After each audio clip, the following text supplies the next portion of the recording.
Hello friends, welcome back to the new video. In this video guys, we are going to talk about how to remove this name password in your Motorola phone. Guys, you want to remove this name password, so guys you can remove it. And guys, now let's see how to remove name password in our Motorola phone device. So guys, now let's see how to remove it. So when first of all open your phone setting and guys scroll. Guys, you can see your security setting,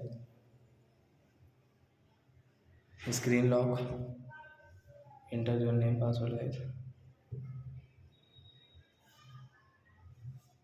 Then guys you can see this none option and swipe option, so I will click on this none option, and guys you can see this remove. Yes, we want to remove. And guys now you can see there is no any password in your Motorola phone guys. So I hope friends you have understood how to remove name password in Motorola phone. So that's it guys, thanks for watching. Now we will meet on next video with new topic. Before going guys, please go and like my video, subscribe my channel. Bye bye friends.